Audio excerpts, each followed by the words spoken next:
Have you ever considered that something as small and familiar as your tongue might be quietly influencing your health, energy, and even how long you live? It's easy to overlook. We brush our teeth, we take showers, we do what we think is enough. But the truth is, longevity doesn't always come from big changes or miracle solutions. Sometimes, it starts with the things we've ignored for far too long. This realization hit me after a conversation with Dr. Emma Harris, a geriatric specialist who spent more than 30 years helping older adults live longer, healthier lives. We talked about everything from genetics to nutrition to movement, and then she said something that completely shifted my thinking. The secret to living well isn't about doing more. It's about doing the little things with greater care. That phrase stuck with me. So today, I want to take you somewhere unexpected. Not deep into your diet, not into the gym, but right into your mouth. Specifically, to your tongue. Now, stay with me here. I know it sounds basic, but here's the truth. Most of us clean our teeth like clockwork, but our tongue? We either skip it entirely or do a quick swipe like it doesn't matter. And that tiny habit could be costing us more than we think. According to Dr. Harris, your tongue isn't just a muscle, it's a miniature ecosystem. At any moment, it can host over 700 types of bacteria. Some of them are helpful. They assist with digestion, balance your oral microbiome, and even support your immune system. But the others? They're troublemakers. And if you're not cleaning your tongue properly, you're basically giving them free rent, right next to your bloodstream. Yes, you heard that right. Bacteria from your tongue can enter your bloodstream, especially if your gums are inflamed or compromised. And once they're in, they don't just stay in your mouth. They've been linked to heart, disease, respiratory infections, and even complications from diabetes. Think of your tongue like the filter in a fish tank. If you never clean it, the whole environment becomes cloudy and toxic. You don't just see the effects, you feel them. So what can you do? Fortunately, this isn't about expensive tools or major life overhauls. It's about consistency and awareness. Here's how to clean your tongue the right way. Every morning, before breakfast and before coffee, go to your mirror. Stick your tongue out as far as it's comfortable. Grab a tongue scraper, or the back of your toothbrush if that's all you have. Starting at the back of the tongue, gently scrape forward, applying enough pressure to lift off the thin film of bacteria and debris. Do this 3 to 5 times, rinsing between strokes. You're not scrubbing a dirty dish. You're gently clearing a path for your taste, breath, and health. At night, repeat the same process, but even more gently. Since your tongue may be more sensitive after a long day, it only takes 2 to 3 minutes a day. But the benefits? They're remarkable. Let me tell you about Linda, a friend of mine who's 67. She'd brushed twice a day for decades but never thought to clean her tongue. One day, her dentist mentioned the buildup he saw, so she tried scraping. Within 2 weeks, she told me food tasted brighter. Her morning coffee had layers she'd forgotten. Even her sense of smell seemed sharper. And at her next dental visit, less plaque, healthier gums. She laughed and said, "It's like I rediscovered flavor after years of eating in black and white." Then there's Theodore, 71 years old. For years, he was embarrassed by his chronic bad breath. He avoided close conversations and always carried mints. After just 14 days of daily tongue cleaning, his breath was noticeably better. But more than that, his confidence returned. He smiled more, talked more. He even said he felt lighter, like a subtle weight had been lifted. Maybe you're someone who's never thought about this before, or maybe you've tried, but gave up because of a strong gag reflex. If that's the case, start small. Begin from the middle of the tongue, not the back. Let your body adapt. You'll be surprised how quickly this becomes second nature. And one more note. If you ever notice white patches, redness, or persistent soreness, it's worth checking with a doctor or dentist. Sometimes, your tongue is trying to tell you more than just, "I'm dirty." But here's what I want you to remember most. This isn't just about fresher breath. It's about presence. Being able to taste your food fully. Speak with confidence. Breathe easier, and remove the unnecessary strain on your immune system. Because when your body isn't fighting silent battles, it can spend more time doing what it's meant to do. Living fully. One small change, one quiet habit. But like so many things in life, it's the small, unseen choices that often lead to the biggest transformations. So tonight, before you sleep, go to the mirror and give a little attention to something that's been serving you every day and asking nothing in return. Let's take a moment and think about this. What has carried you through every moment of your life? Not metaphorically, literally. Your feet. They've supported you since your very first steps. They've walked you through first days of school, long work shifts, hospital rooms, family vacations, weddings, funerals, and countless everyday moments in between. And yet, most of us give them the least attention. We rinse them quickly in the shower, maybe clip a toenail now and then, and move on. But what if I told you that your foot hygiene, or lack thereof, could silently be undermining your health, your balance, even your independence, especially as you age? That was the second big revelation I learned from Dr. Emma Harris. She told me, your feet are like the foundation of a house. When they're neglected, everything built on top, your knees, your hips, your posture, your confidence, starts to wobble. It made so much sense, yet I'd never thought of it that way. Here's what you might not realize. Each of your feet contains 26 bones, 33 joints, and more than 100 muscles, tendons, and ligaments. That's a quarter of all the bones in your body, just in your feet. And as we get older, these structures become more fragile. Circulation slows down, especially to the extremities. That means your feet are often the first to show signs that something isn't right. Before your heart, before your brain, even before your blood tests. Swelling, persistent cold toes, discoloration, redness or paleness that lingers, or simply discomfort when walking. It's not just aging, it's a warning sign. And if you live with diabetes, proper foot hygiene isn't just good practice. It can be the difference between comfort and complications, between healing and hospitalization. So, what does proper foot care really look like? Let's walk through it, step by step. First, wash your feet thoroughly. And no, I don't mean letting the water trickle down while you stand in the shower. I mean, sit down somewhere stable, like a shower chair or the edge of your tub. Use warm water, not hot, and a soft cloth or gentle sponge. Add mild soap, fragrance-free, is best. Then, clean the tops, the soles, the heels, and most importantly, the spaces between your toes. Because that's where sweat, skin flakes, and bacteria love to hide. Imagine cleaning between the slats of window blinds. You can't just wipe the surface. You've got to go in between. Once clean, it's not over yet. Drying your feet properly is just as important, if not more. Think of what happens when you leave a damp towel bunched up in a corner. It doesn't just dry, it molds. That's exactly what happens when moisture lingers between your toes. So after washing, pat your feet dry with a clean towel. Lift each toe gently, dab around and between them. Take your time, it's worth it. Then comes the final step, moisturizing. Apply a light layer of foot cream or lotion to the tops and soles of your feet. Massage it in to keep the skin soft and prevent cracking. But avoid putting lotion between the toes. Moisture trapped there can breed fungus like athlete's foot. It's about balance. Nourish the skin, but don't create new problems. Let me share a story. Thomas, a 73-year-old neighbor of mine, used to treat his feet like an afterthought. A quick rinse. Done. Then one day, he noticed a strange discoloration between his toes that wouldn't go away. It didn't hurt, so he ignored it, until it started to itch. A visit to the doctor revealed an early-stage fungal infection, common in seniors whose feet stay damp or enclosed in shoes for hours. After a few weeks of proper washing and drying, it cleared up. But here's what surprised him most. As his feet healed, his balance improved. He felt more stable. The soreness that used to nag him when walking disappeared, and suddenly, he felt independent again. That's the power of small habits.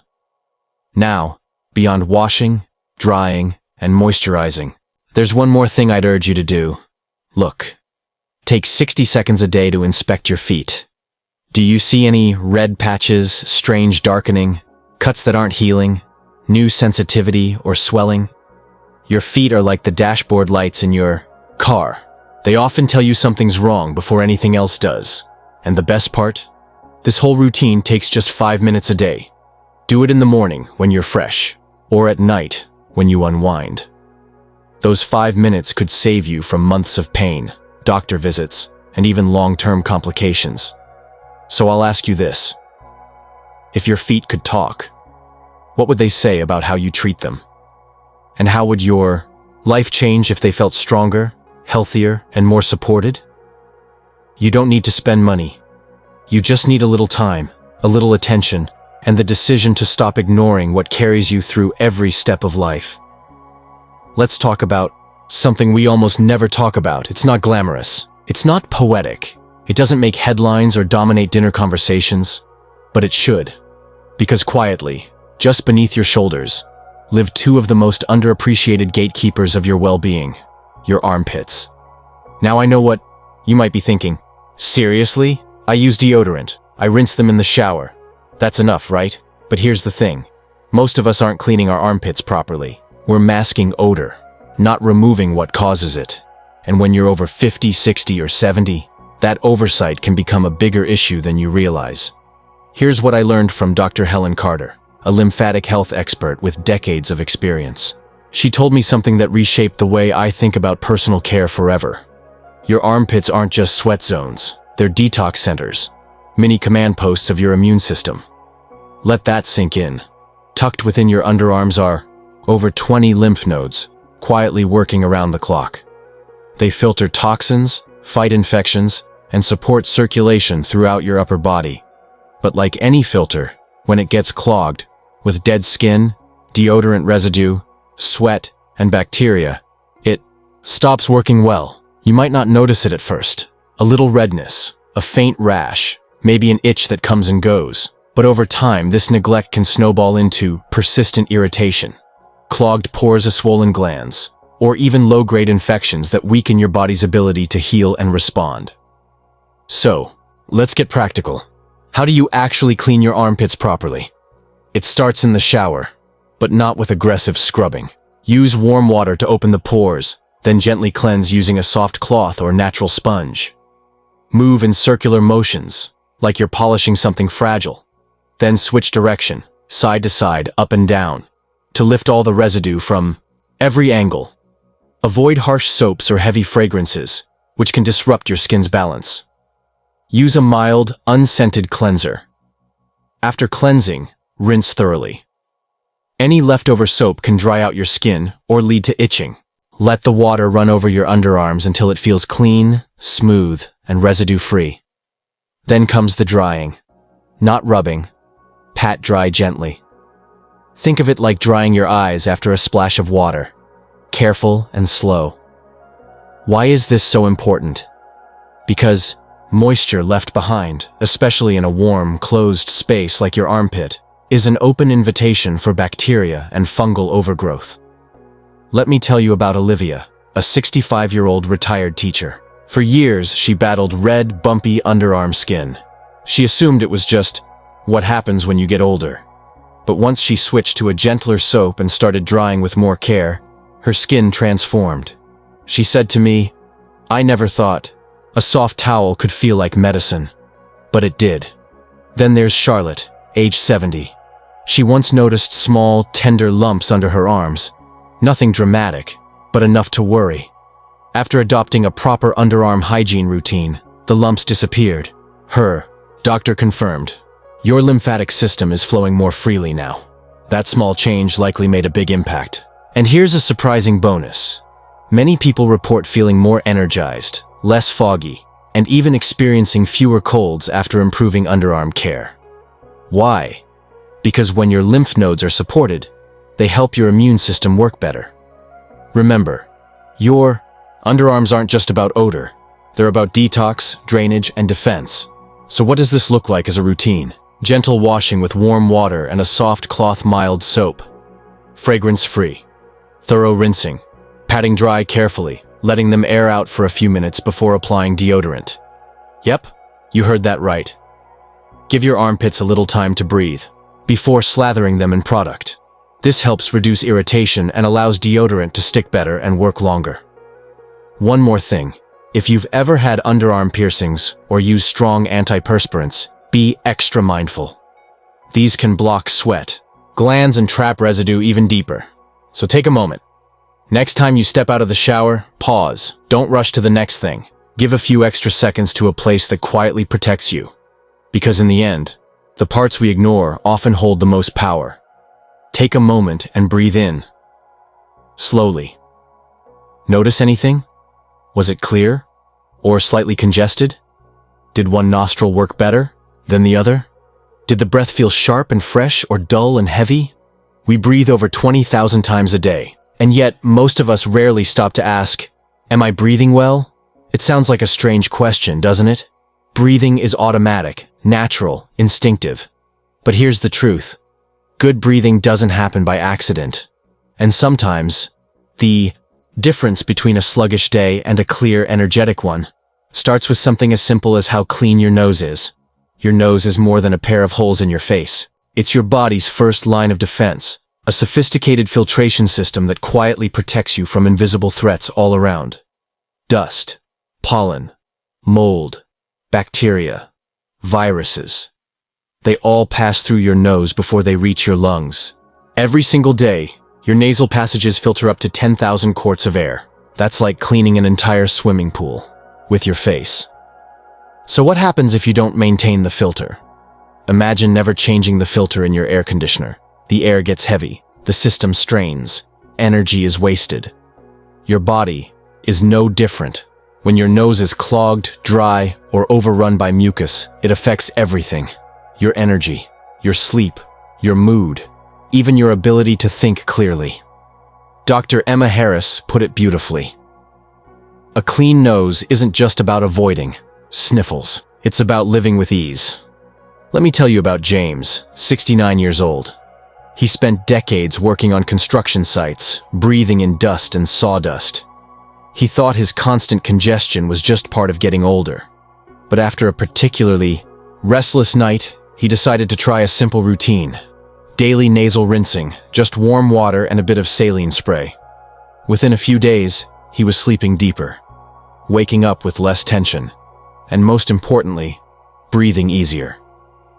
He told me, "It felt like I removed a blanket I didn't even realize was covering my face." So how do you care for your nose without complicated tools or medications?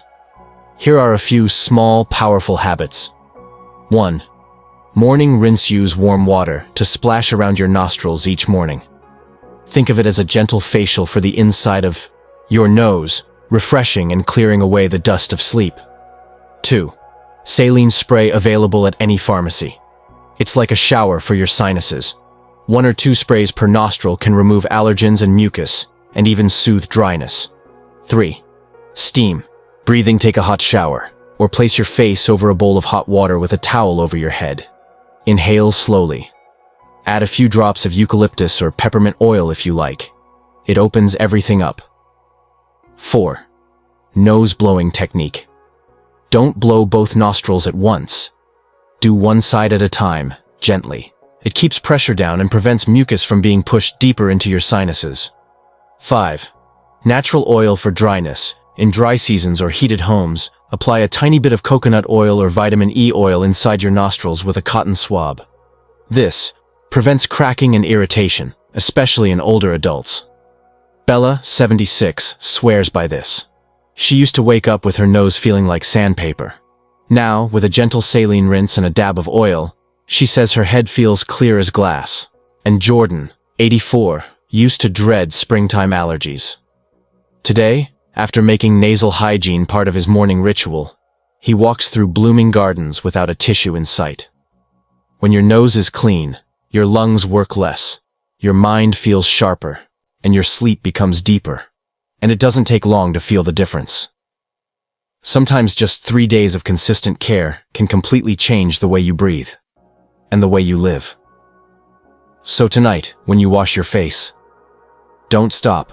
There, take a moment. Cup some warm water. Clear your nostrils. Inhale with intention. Because every breath you take is a message from your body. And the cleaner the path, the more beautiful the message becomes. It's quiet, unassuming, and most days, completely ignored.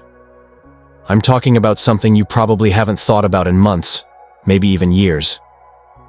Your belly button. Yes, that little dimple in the center of your abdomen. Once your lifeline to your mother, now just there. But what if I told you this forgotten spot could quietly impact your hygiene, your comfort, even your immune system? We tend to give attention to what we see, what others see. Our face, our hair, our clothes. But the belly button? It hides beneath layers tucked away in darkness, out of sight, out of mind. And yet, according to several dermatologists and geriatric experts, this one tiny area can harbor hundreds of strains of bacteria. Some helpful, many harmful if neglected. Think about it. It's a warm, moist, enclosed space, the perfect environment for bacteria to grow. Lint from your clothes, dead skin cells, sweat, and even leftover soap can accumulate there day after day without us noticing. And over time, that buildup can lead to foul odors, itching or irritation, mild infections or subtle inflammation you may not even feel until it gets worse. But here's the good news. Taking care of your belly button is simple. It doesn't take expensive products. It doesn't require medical training. It just needs a little attention and intention. Here's what I recommend. Step 1. Gentle cleaning. During your regular shower, take a moment to focus on this spot. Use warm water and a soft washcloth. Gently press your index finger into the cloth and clean inside the navel, making slow circular motions. Think of it like cleaning a delicate teacup, something you handle with care but don't ignore. For deeper belly buttons, try leaning forward slightly. This helps water flow out naturally and prevents moisture from pooling. Afterward, use a dry corner of the towel to dab the area dry. This is crucial. Moisture left behind can breed fungi and bacteria. If you're someone who prefers extra cleanliness, you can use a cotton swab dipped in warm water or mild soap, followed by a clean, dry swab to wick away moisture. Avoid using alcohol or harsh products, especially for seniors, because the skin becomes thinner with age and more prone to irritation. Let me share a story. Helen, a 75-year-old retired nurse, told me that she once experienced an odd itch and slight swelling near her belly button.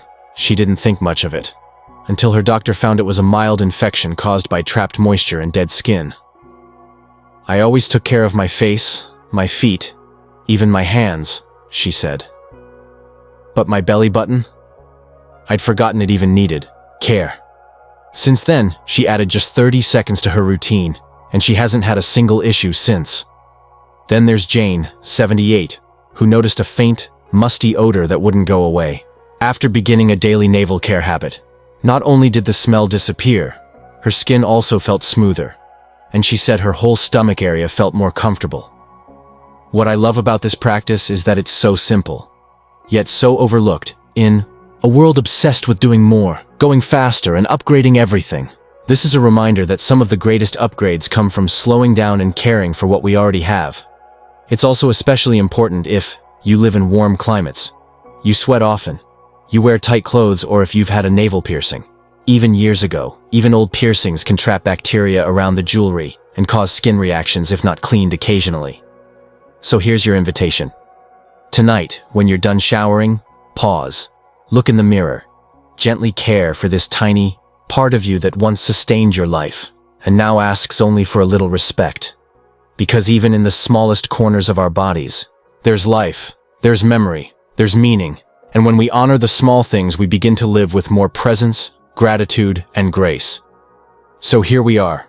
We've explored 5 places on your body that rarely get the spotlight, but quietly carry more impact than we ever imagined. Your tongue, the gatekeeper of taste, breath, and oral health. Your feet, the foundation of balance, mobility, and freedom. Your armpits, the overlooked detox center of your immune system. Your nose, the gateway to breath, sleep, and clarity. Your belly button, a tiny relic of life's beginning, and a quiet container of health. What do they all have in common? They're small, they're often forgotten, and they all remind us of this single truth.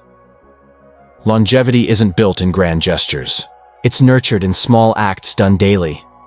You see, Modern life trains us to chase the big things. The miracle diet, the high-tech supplement, the perfect workout plan. But real health? It's quiet. It lives in how you breathe when you wake up, how you step onto the floor, how you clean the parts no one sees. Because you care, not because someone is watching. That's presence. That's love for yourself. Let me ask you something. What if these 5 minutes of care, these small rituals, what if they became a kind of meditation, a way to check in with your body every day, a chance to say, I'm here, I still matter, and I'm willing to care for the life I've been given. Because the truth is, we don't always get to choose how long we live, but we can choose how well we live, how gently we treat our body, how mindfully we meet the mirror each morning. And sometimes, that begins not with vitamins or workouts, but with a soft cloth, a splash of warm water, and the choice to honor the places we've long ignored. So now I'll leave you with this. Tonight, before bed, touch your tongue, feel your feet, lift your arms, breathe through your nose, clean your belly button. Let these simple gestures remind you, your body is not a burden, it's a gift, and with just a little care each day, it will carry you farther than you ever thought possible. If this message touched something in you, leave a comment below and tell me. Which part of your body are you going to give a little more love to today? And if you found value in this journey, please give the video a like, share it with someone you care about, and don't forget to subscribe, because the best is still ahead. Thank you for being here. Your presence means more than you know. Until next time, breathe deeply, walk gently, and live fully.